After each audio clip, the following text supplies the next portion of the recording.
Good morning, dear students. Today we are going to solve the second example of our PDF file Krupal Limited, that is of University Exam Question 2015. મેં તમને PDF file પહેલાં જ share કરી દીધી છે.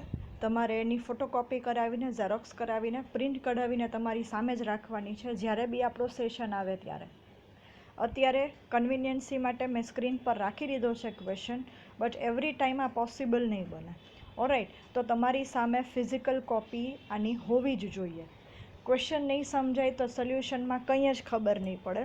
Before starting with the question, super profit method જ એક્ઝામ્સમાં પૂછાય છે, રાઈટ. સુપર પ્રોફિટ મેથડનું એક વખત રિવાઇઝ કરી લઈએ. મેં તમને કીધું હતું લાસ્ટ વિડીયોમાં જ કે સુપર પ્રોફિટ મેથડના સ્ટેપ્સ અને રૂલ્સ એ તમારી બુકમાં લખી રાખવાના છે. જો એ નહીં લખી રાખો તો એક્ઝામ્પલમાં કાંઈ જ ખબર નહીં પડે. ઓલરાઈટ, સો આ બે વસ્તુઓ તમારી સામે હોવી જોઈએ જ્યારે આપણે એક્ઝામ્પલ સોલ્વ કરીએ છીએ. Number 1, your question print, and number 2, the steps. Alright, along with the important notes and everything. ચલો, સામે ક્વેશ્ચન છે તો આપણે પહેલાં ક્વેશ્ચન રીડ કરી લઈએ. The balance sheet of Krupal Limited as on 31st December 2015 is as under. At liability side we have equity shares, preference shares, general reserve, P&L account, creditors, workers savings account and provident fund. On the asset side we have land and building, machinery, current assets and preliminary expense. Additional information: the present market value of land and building and machinery and current assets are 20 lakhs, 8 lakhs and 9 lakhs respectively. તો asset side પેલી 3 item જે છે એ બધાની તમને market value આપી દીધેલી છે.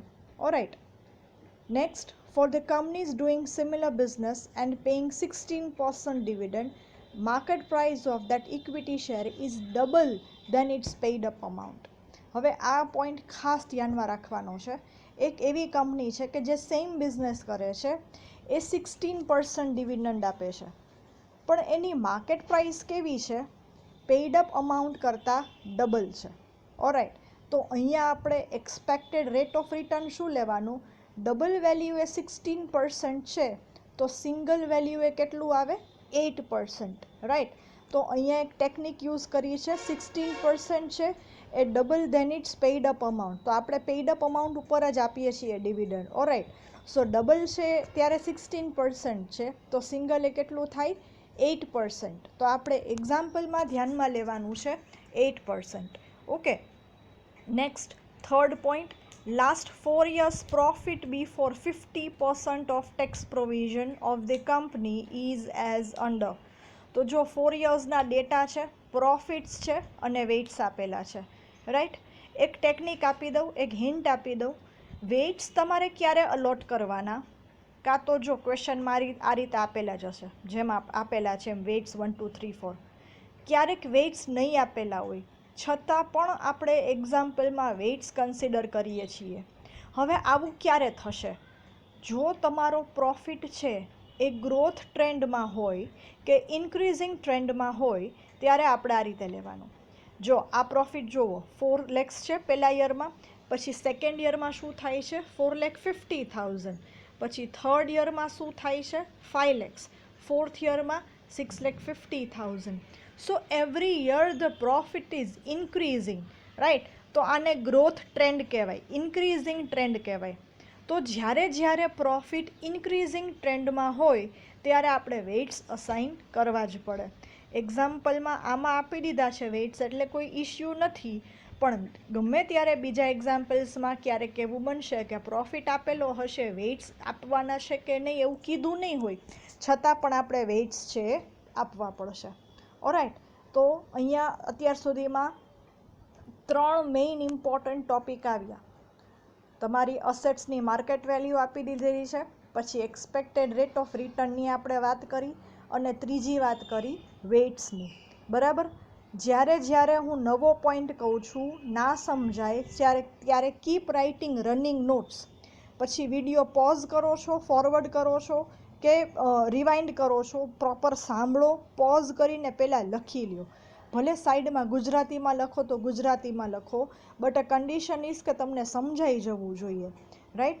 કેમ કે એવરી ટાઈમ પોસિબલ નહીં થાય કે હું રોજે રોજ રિપીટ કરાવું પહેલાં. ઓકે, તો આ બધા રૂલ્સ કેવા છે કે જે બધા એક્ઝામ્પલમાં આપણે લાગુ પડશે. તો જ્યારે તમને એવું લાગે કે હું ઇમ્પોર્ટન્ટ પોઈન્ટ છે કે નવો પોઈન્ટ છે, તમારી રફ બુકમાં સાઈડમાં તમે લખતા જાઓ. અગેઇન હું રિપીટ કરું છું, પ્રોફિટ જ્યારે ગ્રોથ ટ્રેન્ડમાં હોય કે ઇન્ક્રીઝિંગ ટ્રેન્ડમાં હોય ત્યારે વેઇટ્સ અસાઇન કરવા જ પડે. ઓરાઇટ, ક્વેશ્ચનમાં આપી દીધેલું હોય તો પ્રોબ્લેમ નથી, ક્વેશ્ચનમાં ન આપેલા હોય તો આપણે વેઇટ્સ અસાઇન કરવા પડે. કોન્સ્ટન્ટ ઇન્ક્રીઝ ઇન ગ્રોથ આવવો જોઈએ, કોન્સ્ટન્ટ ગ્રોઈંગ ટ્રેન્ડ આવવો જોઈએ. પછી જો આમાં માનો કે બધા વર્ષમાં પ્રોફિટ ઇન્ક્રીઝ જ થાય છે, પછી માનો કે અહીંયા એક યરમાં 3 lakhs હોય, પછી પાછો 6 lakhs થઈ જાય, તો વેઇટ્સ નહીં આવે જનરલ કેસીસમાં, રાઈટ? તો આ પોઈન્ટ આપણે ખાસ યાદ રાખવાનો છે. Fourth, calculate the value of goodwill of the company on the basis of 4 years purchase of super profit. Important one, 4 years purchase of super profit. Okay, એટલે કે આપણે લાસ્ટ ફોર્મ્યુલા જે લઈએ છીએ સુપર પ્રોફિટ અને મલ્ટીપ્લાય બાય 4 કરવાના. 3 years કહે તો 3 કરવાના, 6 years કહે તો 6 કરવાના. અને કઈ મેથડ લેવાની છે? Super profit method, right? તો જો એક તો અહીંયા 4 years અને મેથડ કઈ? Super profit. તો આ બે વસ્તુઓનું ખાસ ધ્યાનમાં લેવાનું છે, બરાબર છે? Okay, moving further. ક્વેશ્ચન બરાબર જોઈ લ્યો પાછો એક વખત, રાઈટ? સેકન્ડ થિંગ, જો તમારે અહીંયા એડજસ્ટમેન્ટ્સ આપણે જેમ ટીક કરતા 12th સ્ટેન્ડર્ડમાં એમ કરવા હોય તો પણ કરી શકો. જો ફર્સ્ટ એડજસ્ટમેન્ટ કોના ઉપર છે?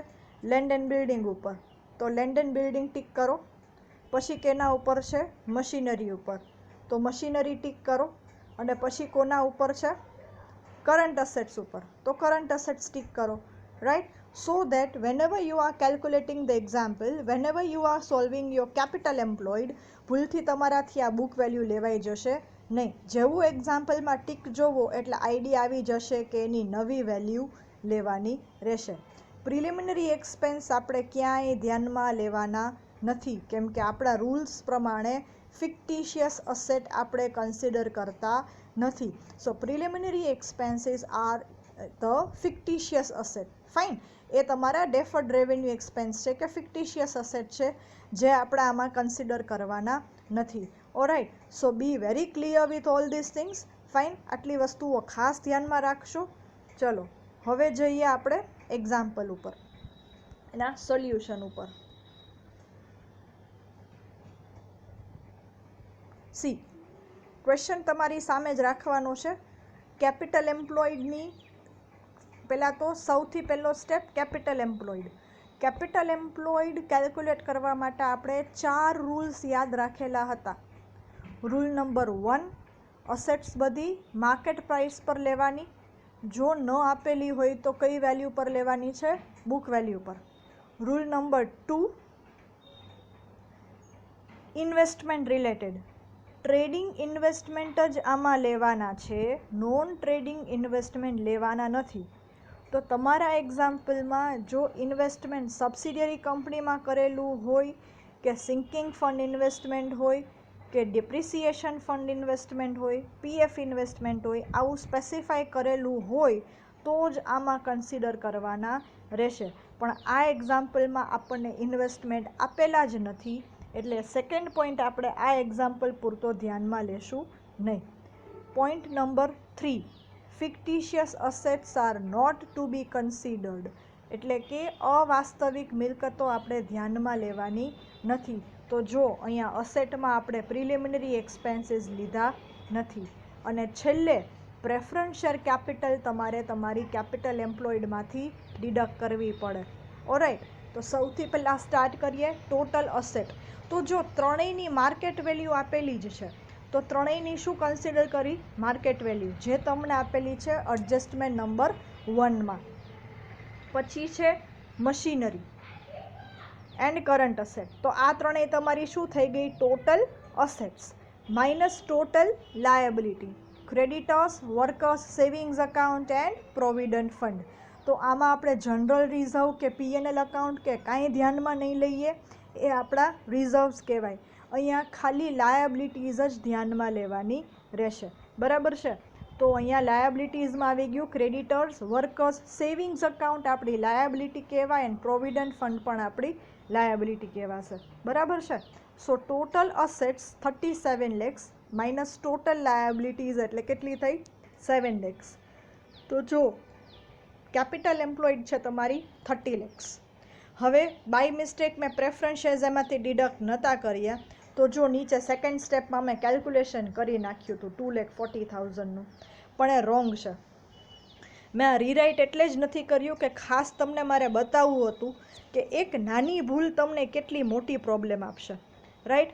તો લોજિકલી અહીંયા જુઓ 30 lakhs minus 5 lakhs of preference share deduct કરવા પડશે, તો તમારી કેપિટલ એમ્પ્લોયડ શું થઈ? 25 lakhs.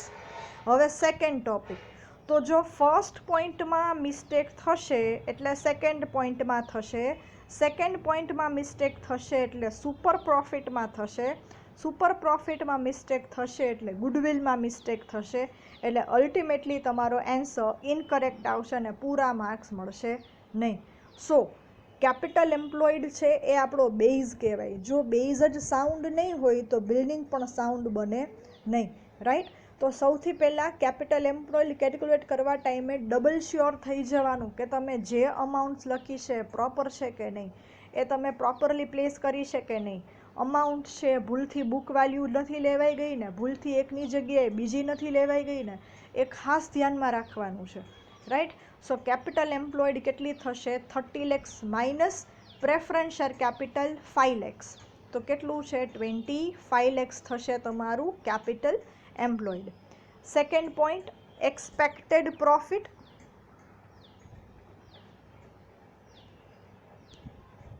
તો જો એક્સપેક્ટેડ પ્રોફિટની formula capital employed into expected rate of return. Right? So capital employed કેટલી લેવાની? 25 lakhs અને એક્સપેક્ટેડ રેટ ઓફ રિટર્ન કેટલો લેવાનો છે આપણે? 8%. કેમ? તો કે 16% છે એ કોના માટે હતું? ડબલ વેલ્યુ માટે હતું, જેની પ્રાઇસ છે પેઇડ અપ વેલ્યુ આપણા કરતાં ડબલ છે, તો આપણી કેવી હોય એના કરતાં હાફ છે. તો 16%ને આપણે શું કરી નાખવાનું? હાફ કરી નાખવાનું. દરેક એક્ઝામ્પલમાં આ રીતે નથી કરવાનું, જેમાં આ રીતે ચોખવટ કરેલી છે એમાં જ કરવાનું છે. Clear everybody? ઓકે. સો 25 lakhsના 8%, તો મારો એન્સર આવશે 2 lakhs rupees. Clear? Next third step, weighted average profit. તો જો તમને ટેબલ આપ્યું છે જે ક્વેશ્ચનમાં પ્રોફિટનું, તો ફર્સ્ટ કોલમ, સેકન્ડ કોલમ અને થર્ડ કોલમ એમ જ આવશે. Last column weighted average profit or weighted profit કેમ મળશે? Profit into waits.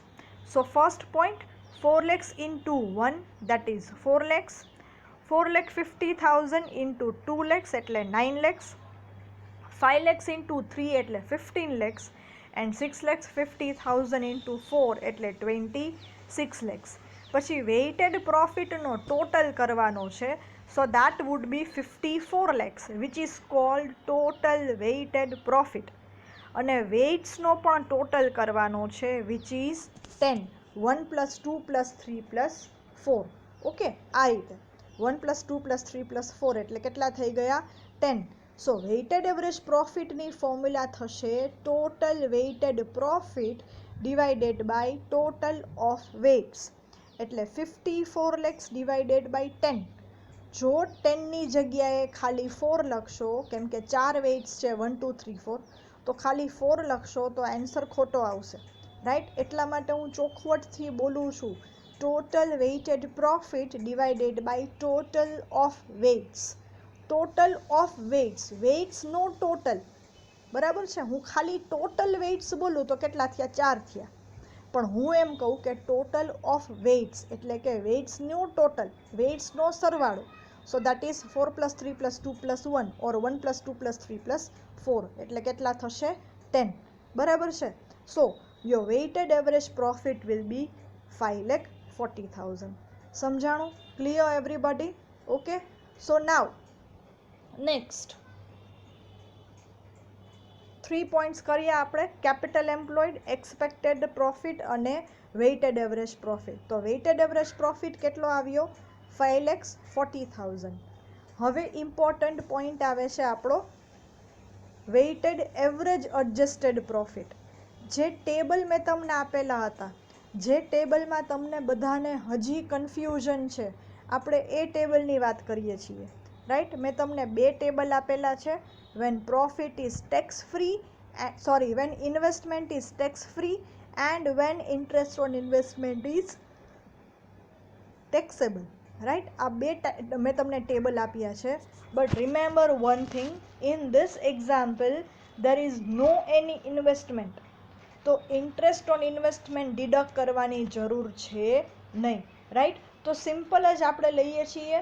આપણને પ્રોફિટ કેવો આપેલો છે? બિફોર ટેક્સ આપેલો છે. જો પ્રોફિટ બિફોર ટેક્સ ક્વેશ્ચનમાં ચોખવટ કરેલી જ છે. તો પ્રોફિટ બિફોર ટેક્સ હોય તો તમારે પહેલાં શું ડિડક્ટ કરવું પડે? ટેક્સ ડિડક્ટ કરવો પડે, રાઈટ. તો આપણે 50% ટેક્સ ડિડક્ટ કર્યું એટલે શું મળ્યું? પ્રોફિટ આફ્ટર ટેક્સ કેટલા મળ્યા? 2,70,000. પછી ડિડક્ટ કરીએ છીએ પ્રેફરન્સ ડિવિડન્ડ. તો પ્રેફરન્સીસ જ્યારે એક્ઝામ્પલમાં હોય ત્યારે એની 2 ઇફેક્ટ આવશે. Effect number 1, to be deducted from capital employed, and effect number 2, preference share dividend should be deducted from the profit after tax.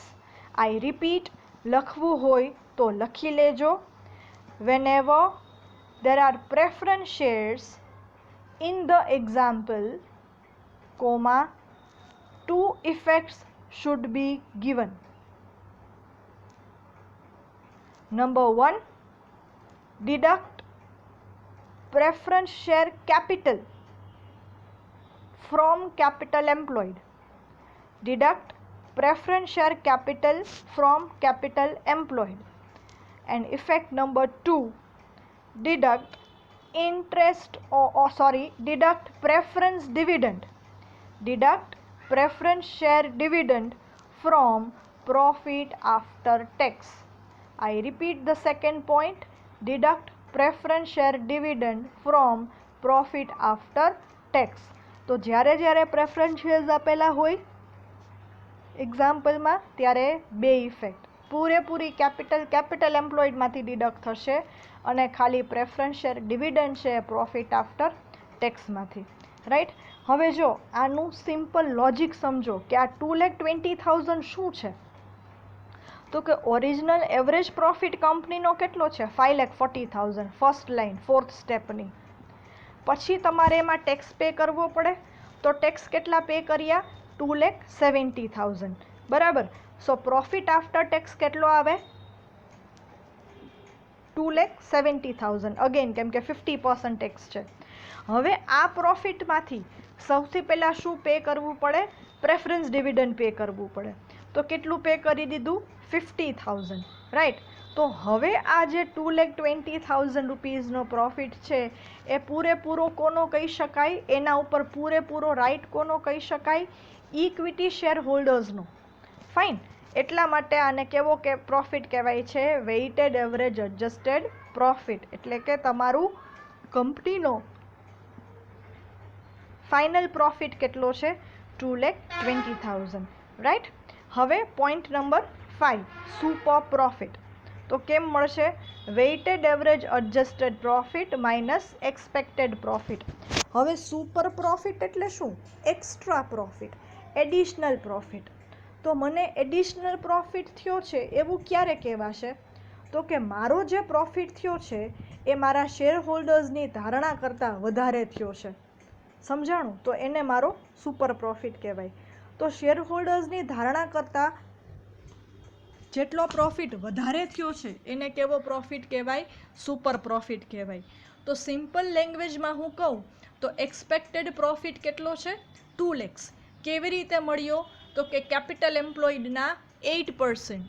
તો મારા બિઝનેસમાં મારી જેટલી કેપિટલ ઇન્વેસ્ટેડ છે એના ઉપર શેર હોલ્ડર્સ કેટલા % રિટર્ન એક્સપેક્ટ કરે છે? 8%. તો શેર હોલ્ડર્સે કેટલો પ્રોફિટ એક્સપેક્ટ કર્યો? તો 2 lakhs. પણ મારી બિઝનેસને થાય છે કેટલો, મારી કંપનીને પ્રોફિટ કેટલો થાય છે 2,20,000, રાઈટ. શેર હોલ્ડર્સે એક્સપેક્ટ કર્યો તો એના કરતાં વધારે પ્રોફિટ થાય છે. સો આ ડિફરન્સ પ્રોફિટને શું કહેવાય? સુપર પ્રોફિટ કહેવાય, એડિશનલ પ્રોફિટ કહેવાય, એક્સ્ટ્રા પ્રોફિટ કહેવાય. સમજાણું? Clear? So now super profit is 20,000. હવે ગુડવિલ શું કીધું છે? તમારા ક્વેશ્ચનની લાસ્ટ લાઈન પાછી રીડ કરો. Calculate the value of goodwill on the basis of 4 years purchase of its super profit, right? So super profit is 20,000 and number of years કેટલા છે? 4 years, બરાબર. 3 years કીધા હોય તો અહીંયા 3 years લેવાનું, 6 years કીધા હોય તો 6 years લેવાનું, 2 years કીધા હોય તો 2 years લેવાનું. એક્ઝામ્પલમાં જે નંબર ઓફ યર્સ આપેલા હોય ગુડવિલ માટેના, એ નંબર ઓફ યર્સ આપણે અહીંયા કન્સિડર કરવાના છે. Clear everyone? સો 20,000 ઇન્ટુ 4 એટલે વેલ્યુ ઓફ ગુડવિલ શું થશે? ₹80,000. Clear? So this is your final answer. હવે એક નાની મિસ્ટેક તમને કેટલી મોટી મિસ્ટેક થાય છે એ આપણે જોઈએ. ગુડવિલ ક્યારે કરેક્ટ આવે? જો સુપર પ્રોફિટ કરેક્ટ હોય તો. સુપર પ્રોફિટ ક્યારે કરેક્ટ આવે? વેઇટેડ એવરેજ પ્રોફિટ કંઈ કરેક્ટ હોવો જોઈએ અને એક્સપેક્ટેડ પ્રોફિટ એ કરેક્ટ હોવો જોઈએ. તો weighted average adjusted profit correct ક્યારે આવે? જો તમારું આ ટેબલ છે એ કરેક્ટ હોય તો. સમજાણું? નેક્સ્ટ સેકન્ડ થિંગ, પાછું બીજી વસ્તુ, તમારું એક્સપેક્ટેડ પ્રોફિટ પણ કરેક્ટ આવવો જોઈએ. એક્સપેક્ટેડ પ્રોફિટ ક્યારે કરેક્ટ આવશે? જો તમારી કેપિટલ એમ્પ્લોયડ કરેક્ટ આવે તો.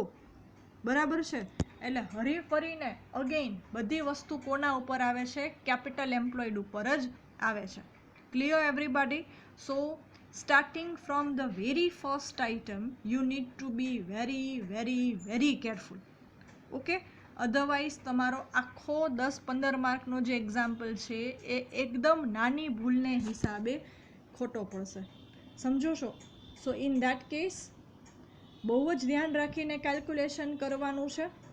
એક પણ મિસ્ટેક પડશે તો એક્ઝામ્પલ સાચો નહીં પડે. તો પ્રોપરલી જોઈ લેજો. Looking at the example once again, see solution હું zoom out કરું છું. if you want to have a screenshot you can get. Screenshot પાડી લેજો અને આ જ વસ્તુ તમારે તમારી બુકમાં નોટ ડાઉન કરી લેવાની છે along with the working notes. Rules હું જે કહું છું એ બધું, રાઈટ? તો આ તમારું 3 steps: capital employed, expected profit અને વેઇટેડ એવરેજ પ્રોફિટ.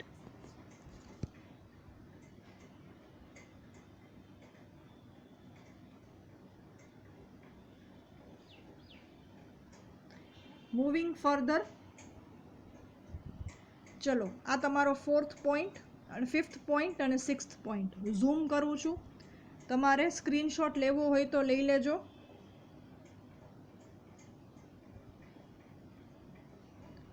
તો ફર્સ્ટ પેજ પર 1st, 2nd, 3rd 3 પોઈન્ટ્સ છે અને નેક્સ્ટ પેજ પર 4th, 5th અને 6th પોઈન્ટ છે.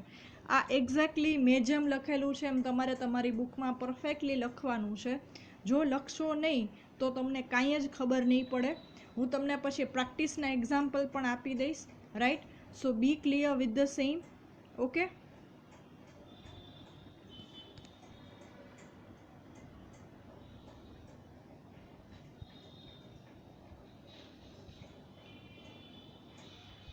fine. So I hope you have understood the whole example. I repeat again 3 points.